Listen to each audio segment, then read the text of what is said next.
के जो हमारे बुजुर्ग हैं, माताएं बहनें, उनसे मिलने का मौका मिल रहा है। ये बहुत दुखद बात है कि एक नौजवान निराश हताश होकर के और इस मानसिक स्थिति पे पहुंच जाए कि अब उसे जीना नहीं है, ना नौकरी ढूंढनी है। और जिसने भी उसकी जो सुसाइड नोट है पढ़ी होगी, उसकी आंखों से आंसू आ गए होंगे, अपने माता पिता से माफी मांगते हुए, अपनी बहनों के बारे में सोचते हुए, और सब डिग्रियां जला दी उसने। मुझे इसने अपनी सुसाइड नोट में लिखा कि जो डिग्रियां मुझे नौकरी नहीं दिला सकती, उन डिग्रियों का क्या फायदा। तो ये कहानी केवल एक ब्रजेश पाल की नहीं है, बड़ी संख्या में नौजवान पूरे उत्तर प्रदेश देश में निराश हो गया है। मुझे याद है फिरोजाबाद की एक बेटी, जिस दिन उसे जानकारी मिली कि जो परीक्षा दे करके आई है वो पेपर लीक हो गया, उसने उसी समय आत्महत्या कर ली। अगर हम प्रदेश के और देश के आंकड़े देखें, खासकर शहरी आंकड़े और गांवों के आंकड़े, तो हमें मिलेगा कि बड़े पैमाने पे नौजवान निराश होता चला जा रहा है। पहले तो वो डिग्री हासिल कर ले रहा है, पढ़ाई पूरी कर रहा है, और जब नौकरी की तलाश में नौकरी नहीं मिल रही है तो वो घर आके बैठ जाता है या अपने परिवार के काम को बांटने लगता है। ये स्थिति पैदा कर दी है। और अभी जो देश के आंकड़े आए हैं, 90% नौजवान के हाथ में नौकरी और काम नहीं है। सोचिए, किसी देश और समाज के अंदर अगर 90% आने वाली पीढ़ी के हाथ में नौकरी और रोजगार नहीं है, तो सोचो हमारे समाज का भविष्य क्या होगा। केवल नौजवान ही नहीं, जो एनसीआरबी के दिल्ली के आंकड़े हैं, वो आंकड़े ये बताते हैं कि 1 लाख किसान आत्महत्या कर चुका है पिछले 10 साल में। सोचिए, जिस देश का किसान और नौजवान निराश हो जाए और इस स्थिति पे पहुंच जाए, तो हमारा समाज और देश कैसे आगे बढ़ेगा। समाजवादियों को जब भी मौका मिला है सत्ता में रहने के लिए, उन्होंने काम करके दिखाया है। केवल यही क्षेत्र नहीं, पूरे उत्तर प्रदेश में जो कुछ समाजवादी सरकार में हो सकता था जनता के हित के लिए, वो समाजवादियों ने करके दिखाया। चाहे एम्बुलेंस हो, चाहे पुलिस को 100 नंबर की व्यवस्था हो, मंडियों का निर्माण हो, या वो किसानों को फसल की सही कीमत कैसे मिलेगी, सड़कें हो, बिजली का इंतजाम हो, अस्पताल हो, ये सब सुविधाएं देने का काम किया। और सुविधाओं के साथ साथ नौकरी और रोजगार के भी अवसर मिलते हैं। ये जो सड़क मिली है, मैं कभी कभी देखता हूँ कि जहां पर लोग रुककर खाना पीना चाय के लिए उतरते हैं, कई सौ नौजवान वो नौकरी पाए हैं। टोल पे भी नौकरी पा गए। मंडी पूरी बन जाती तो नौकरी पा जाती, परफ्यूम पार्क बन जाता तो नौकरी पा जाती, मेडिकल कॉलेज और चलने लगता, तो हजारों की संख्या में नौकरी मिलती है। आप लखनऊ का पीजीआई, आप लखनऊ का लोहिया इंस्टीट्यूट या सैफई का अस्पताल पता करेंगे। सैफई के अस्पताल में हजारों डॉक्टर, नौजवान जिनको पैरामेडिकल या और कोर्स की उन्हें नौकरी मिली है, हजारों की संख्या में। पीजीआई कब बना था? 10-15 हजार लोगों को नौकरियां मिली होंगी। लोहिया इंस्टीट्यूट है, 5-6 हजार लोग नौकरी पा रहे हैं। जो लखनऊ में मेट्रो बनी, उसमें लगभग 2,500-3 हजार इंजीनियर नौकरी कर रहा है। और जब 2,500-3 हजार इंजीनियर नौकरी करेगा, तो उसके आसपास और लोगों को भी नौकरी मिलेगी। SCL का बहुत बड़ा सॉफ्टवेयर ट्रेनिंग इंस्टीट्यूट बनवाया, जिनका पैकेज लाखों का है। 6,000 लोगों को नौकरी मिली। तो ये कुछ बातें मैं इसलिए बता रहा हूं कि जब विकास होता है, जब काम होता है, तो लोगों को नौकरी और अवसर का मौका मिलता है। लेकिन इस सरकार में पिछले जितनी भी परीक्षाएं लिखी गई, सब पेपर लीक हो गए। मेरे हाथ में नौजवान ब्रजेश पाल ने जो परीक्षाएं देने के लिए या एडमिट कार्ड बनवाए हैं, सोचिए कितनी संख्या मेरे हाथ में जो है। अगर मैं देखूं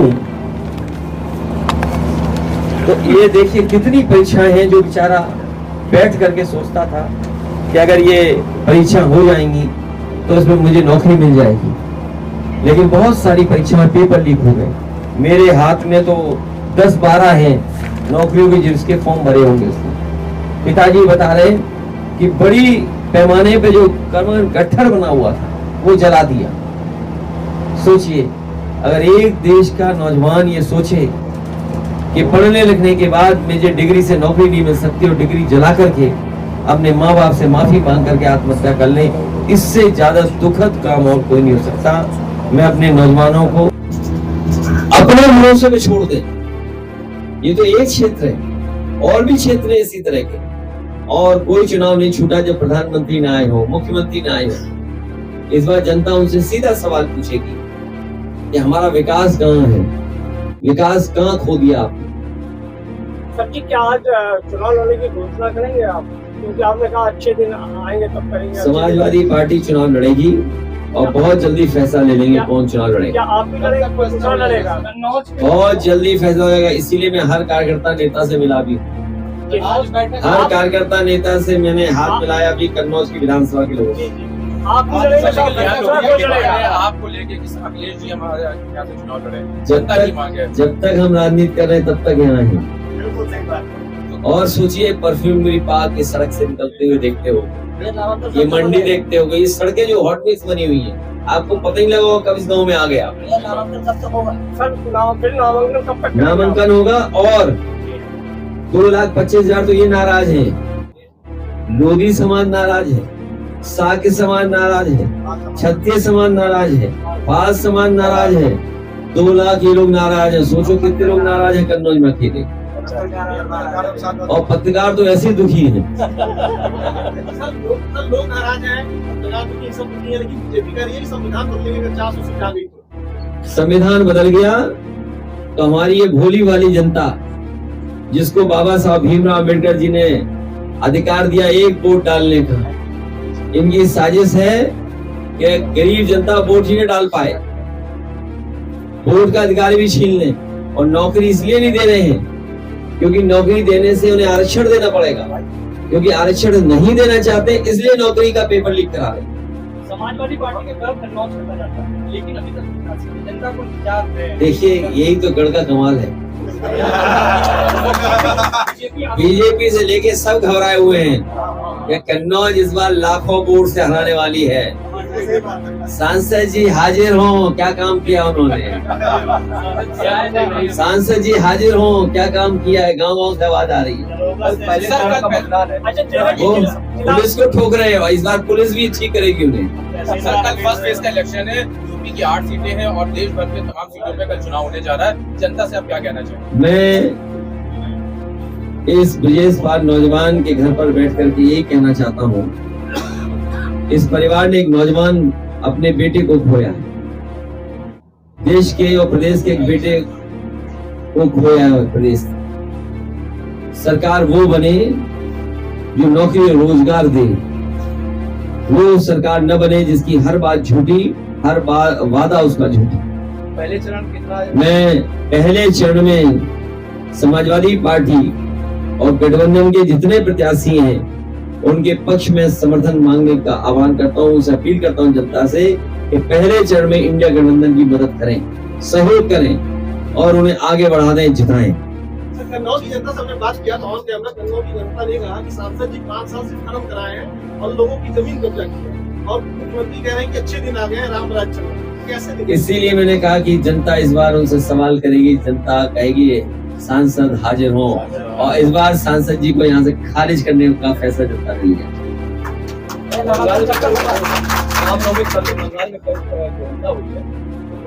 ये बीजेपी का गेम प्लान है। बीजेपी हमेशा दंगा कराती है और दंगा करा के समाज को बांटती है, लोगों के बीच में नफरत फैलाती है, जिससे हिंदू मुसलमान कभी जातियों के नाम पर, याद कीजिए ये कहते थे यादवों के काम हो गए। बताइए एक्सप्रेस वे पे कोई यादव की अलग से लेन है? अगर 100 नंबर बुलाए तो यादव लोगों के लिए कोई अलग नंबर है? उस दिन मुख्यमंत्री जी सदन में कह रहे थे 46 में 56, बताओ, आज तक नहीं बता पाए कि यादव कितने नौकरी पाए। फर्जी व्हाट्सएप पे चलाते हैं, फर्जी अखबार में छपवाते हैं। लेकिन सदन में जब मैंने पूछा कि अगर मुख्यमंत्री जी आपने कहा है कि 46 में 56 यादव हो गए एसडीएम, तो वो सूची हमें दे दीजिए। न जाने कितनी बार सदन में हम लोग सूची मांग चुके हैं, पत्रकार साथियों के सामने भी मांग रहे हैं, हमारे लखनऊ से आए पत्रकार उनके माध्यम से भी मांग रहे हैं। हमें उम्मीद है कि इस बार मुख्यमंत्री जी जब कन्नौज आएंगे तो 46 में 56 की सूची जरूर देखी जाएगी।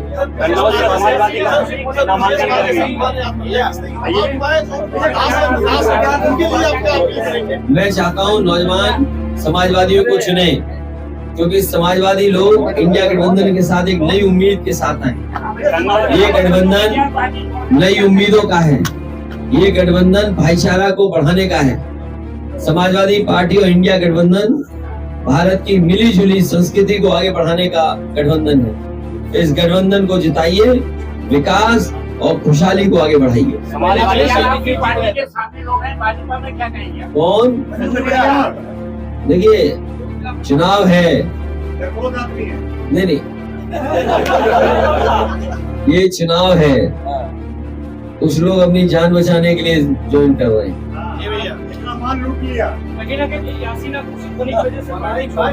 नहीं, ऐसा नहीं, वो तो आप ही जानते हैं। एक सवाल और है, बहुत जल्दी नामांकन और समाजवादी पार्टी ऐतिहासिक वोटों से जीत सर जाएगी। एक सवाल है सर, परसों अमरोहा में एक बड़ी रैली होने जा रही है, उसमें आप और राहुल गांधी साथ मंच में दिखाई देंगे, और 21 तारीख को इंडिया गठबंधन की भी एक बैठक होगी। रैली सेकेंड चरण के चुनाव के लिए हो रही है, और पहले चरण में गाजियाबाद में हमारे साथ कांग्रेस के नेता राहुल गांधी जी थे, और वहां से आह्वान किया था हम लोगों ने कि गाजियाबाद से लेकर के गाजीपुर तक भारतीय जनता पार्टी का सफाया होने जा रहा है। और इस चरण में जब चुनाव कन्नौज का होगा, पूरा चरण इस बार सफाया कर रहा है भारतीय जनता पार्टी। देखिए, फर्रुखाबाद जीत रहे हैं, जीत रहे नहीं, डॉक्टर नवल किशोर जी जीत रहे। कन्नौज इस बार अब इतिहास बनाएगा, रिकॉर्ड मतों से जिताएगा। सपा कार्यकर्ता साइकिल चुनाव चिन्ह और हम यहाँ मौजूद हैं।